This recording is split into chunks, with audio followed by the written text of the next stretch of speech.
just isn't much written about elbow blocks in boxing.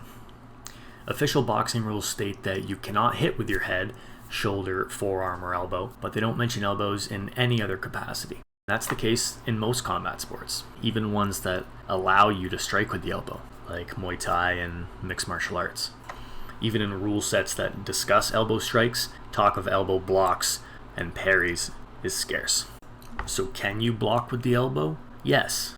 Whether you compete in boxing, MMA, Muay Thai, kickboxing, karate, sambo, whatever, at the end of the day, it's a fight.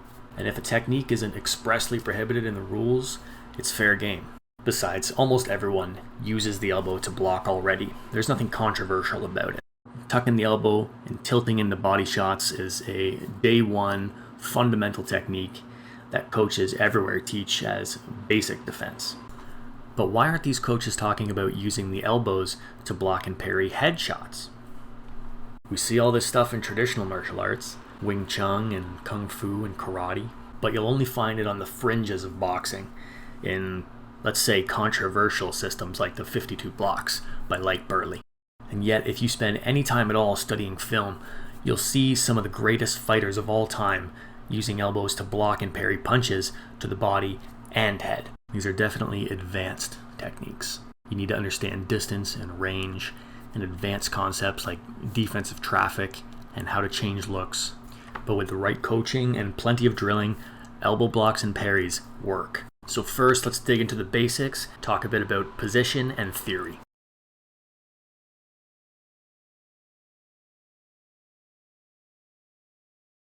Now, if I want to rest in a round, that's when I go to what we call my prevent. When Andre Ward wants to rest in a round, he goes to his prevent defense. In this position, Ward holds his arm in the shape of an L and lays it horizontally across the path of the opponent's punches. So the forearm and elbow create defensive traffic, blocking the lanes that the jab and cross would need to travel through. Gabe Rosado uses something similar, but he calls his prevent the wall. It's the same idea as Ward's prevent defense. You can build this wall in front of the path that the jab or cross would have to take that prevents them, if a little passively, but you also have the option of lifting or dropping that wall onto punches being thrown at you in a more active form of defense. In fact, it's that mix of active and passive defense using the elbow and forearm that really makes this defense work. You cannot just hold the forearm and elbow in that static horizontal wall position and expect results. You need to be loose and fluid, floating that bar up and down, giving different looks and threatening your opponent with different things to keep them thinking and on guard.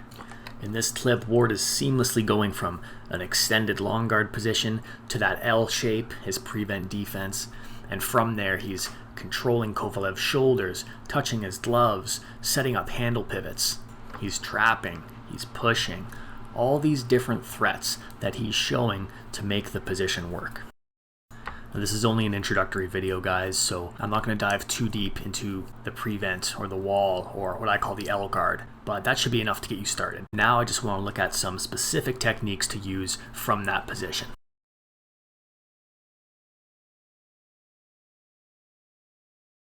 This is a simple and effective parry you can use with the elbow or forearm, and you look for this anytime the opponent tries to jab over top of that bar. You want to keep this movement quick and trim, using the minimum amount of lift needed to disrupt the path of that punch. You see Mayweather's barely tapping Ortiz's jab, nothing too crazy. When I'm fighting another right-hander, I use the wrist. Against the southpaw, more of the point of the elbow. That just boils down to using the part of your arm closest to the hand you're trying to defend. Now check out this big counter. You lift the jab, throw the cross. Like I said, I won't go too deep, but the jab lift gives you all kinds of options.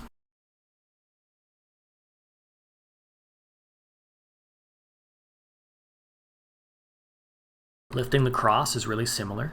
You use the same hand to lift a straight punch off of its path, only this time the opponent is throwing his other hand. In an orthodox versus orthodox matchup, I like to use the elbow more for this lift, and that allows me to get a little bit of a shoulder roll action in as well, so that my shoulder tracks in front of my chin in order to bring my elbow in the path of the punch for the lift. I'm kind of combining two defenses into one. As with the jab lift, a useful tip here is to lower that bar to bait your opponent into throwing the punch.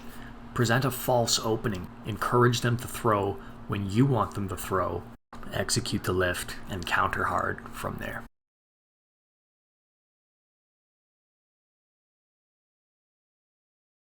I'm getting ahead of myself, but I want to draw your attention to one thing that could save you taking a lot of unnecessary counter punches. Notice that the arm position Andre takes for his prevent defense looks a lot like a left hook. Not exactly, but close. This has huge implications. Specifically, it means you can take that prevent defense position right off an extended punch. In other words, it takes very little effort for me to go from the point of impact on a left hook into the prevent defense position. It's really just a matter of flipping the elbow and making a few little mechanical adjustments.